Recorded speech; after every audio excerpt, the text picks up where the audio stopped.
Keluarga damai yang dikasihi Tuhan, Shalom.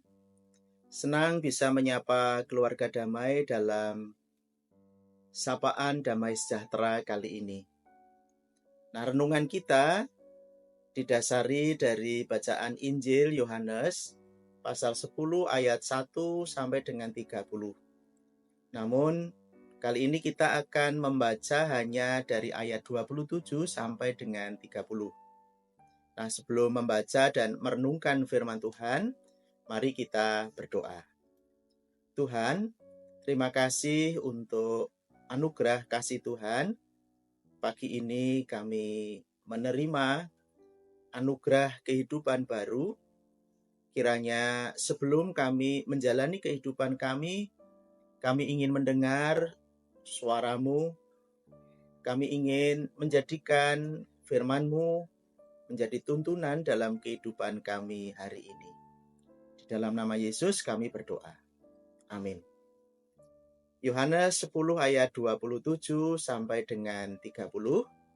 Saya akan membaca untuk kita semua. Domba-dombaku mendengarkan suaraku, dan aku mengenal mereka dan mereka mengikut aku. Dan aku memberikan hidup yang kekal kepada mereka, dan mereka pasti tidak akan binasa sampai selama-lamanya, dan seorang pun tidak akan merebut mereka dari tanganku.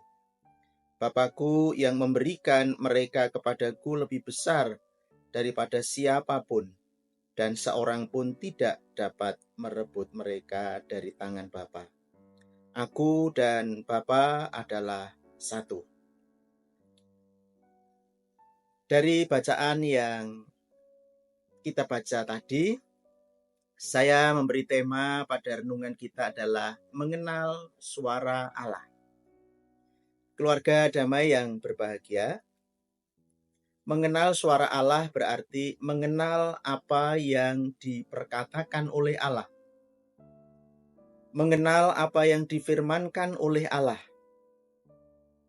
Mengenal suara Allah berarti memahami, mengerti secara mendalam, memiliki penghayatan dan kesadaran terhadap suara Allah itu sendiri. Di dalam beberapa peristiwa Alkitab mencatat Tuhan berbicara dengan suara yang nyata dan terdengar. Seperti ketika di Gunung Sinai, Allah berbicara langsung kepada Musa dalam kitab Keluaran pasal 19. Saat Yesus dibaptis, terdengarlah suara dari surga, "Inilah anak yang kukasihi, kepadanya aku berkenan." Matius 3 ayat 7. Nah, dalam banyak kasus, suara Tuhan itu merujuk pada dorongan batin dan ilham Roh Kudus. Tuhan berbicara melalui hati nurani, kedamaian batin, dan bisikan halus Roh Kudus. Sebagaimana digambarkan oleh kitab 1 Raja-Raja 19 ayat 2, Tuhan tidak hadir dalam gempa atau api, tetapi dalam suara yang lembut. Seperti difirmankan demikian.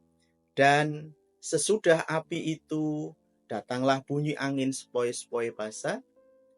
Segera sesudah Elia mendengarnya, ia menyelubungi mukanya dengan jubahnya.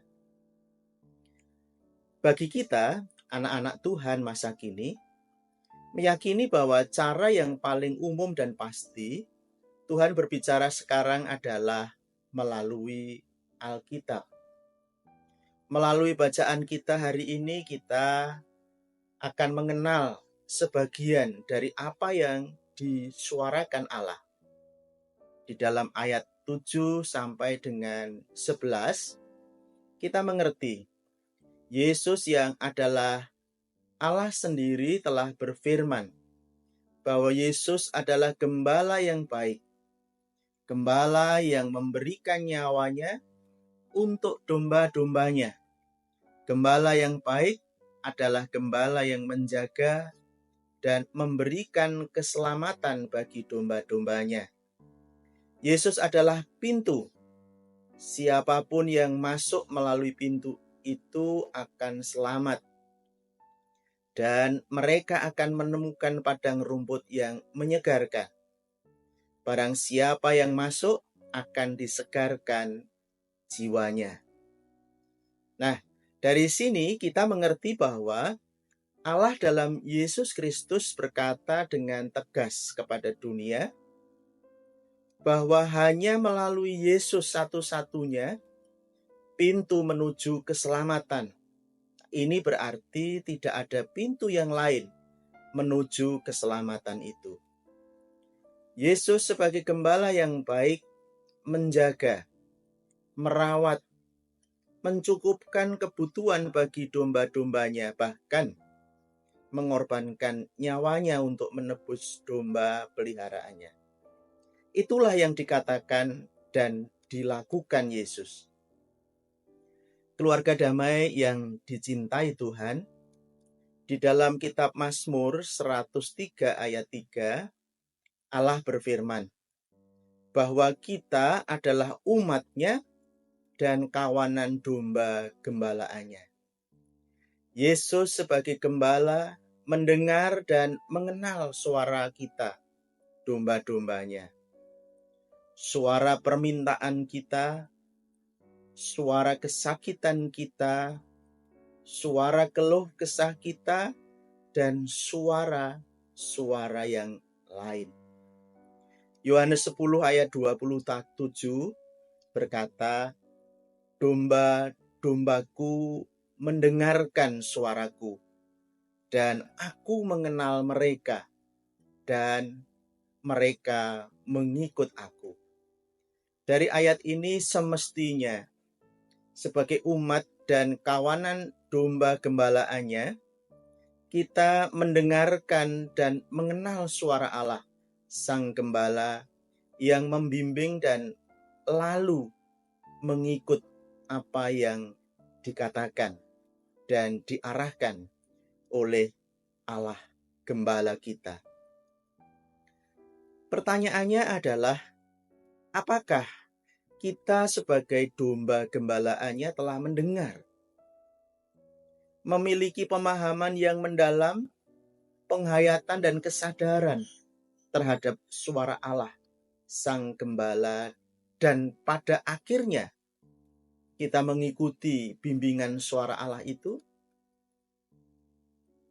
Keluarga damai yang dikasihi Tuhan, Allah telah dengan jelas berkata tentang dirinya. Dengan tegas menyatakan kasih dan pemeliharaannya atas kita. Dan bahkan Allah telah dengan nyata menunjukkan pengorbanan dan kesetiaannya untuk keselamatan kita. Namun, seringkali kita bimbang dan tidak mengenal suara Allah. Jika demikian, jangan-jangan kita hanya pura-pura menjadi domba dengan memakai baju atau bulu seperti domba. Namun sesungguhnya tidak. Nah, sebagai umat gembalaannya, agar dapat mendengar dan mengenal suara Allah Sang Gembala, maka yang pertama, lembutkan hati dan percaya kepada Tuhan. Sebagaimana Yohanes 10 ayat 26.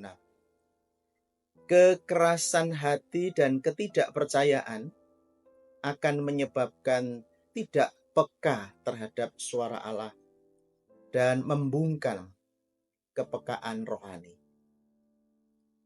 Ibrani 3 ayat 15 mengatakan, hari ini jika kamu mendengar suaranya, janganlah keraskan hatimu. Kekerasan hati untuk sibuk mendengarkan suara diri sendiri, opini orang lain sesuai keinginan diri sendiri, akan membuat kita tidak bisa mendengar dan mengenal suara Tuhan. Kekerasan hati bisa disebabkan oleh kepahitan, dosa yang terus dipelihara, atau penolakan terus-menerus terhadap panggilan Tuhan. Yang kedua, meninggalkan dosa. Pengenalan terhadap suara Allah adalah menyangkut soal relasi kita dengan Allah. Dosa memutuskan relasi dengan Allah dan membuat hati kita tumpul terhadap suaranya. Yesaya 59 ayat 2 mengatakan, tanganmu cemar oleh darah dan jarimu oleh kejahatan, sehingga ia tidak mendengar. Dosa bukan hanya menjauhkan kita dari Tuhan, tetapi juga membuat kita tidak bisa membedakan suaranya. 3, berdiam dirilah. Jangan menyibukkan diri. Allah sering berbicara dalam keheningan, bukan dalam kebisingan dunia. Jika hidup kita penuh kesibukan, media sosial, dan kegelisahan, kita sulit menangkap suara lembut Roh Kudus. Diamlah dan ketahuilah bahwa akulah Allah. Itulah kata sang pemazmur 46 ayat 10.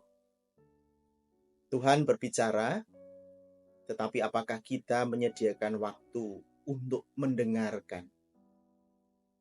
Yang keempat, berakar dalam firman Tuhan. Firman adalah standar utama untuk mengenal suara Tuhan. Membaca dan merenungkan Alkitab adalah bahasa untuk mengenali suaranya. Iman timbul dari pendengaran dan pendengaran oleh firman Kristus. Roma 10 ayat 17. Tuhan paling sering berbicara melalui firman-Nya. Jika kita tidak tinggal dalam firman, kita bisa mudah keliru. Yang kelima, membangun hubungan pribadi dengan Tuhan. Mengenal suara Allah terkait relasi. Relasi yang dekat seperti mengenal suara sahabat. Perlu waktu dan keintiman. Tanpa hubungan pribadi kita sulit membedakan suaranya dari suara lain. Yohanes 10 ayat 27, aku mengenal mereka dan mereka mengikut aku. Amin. Mari kita berdoa.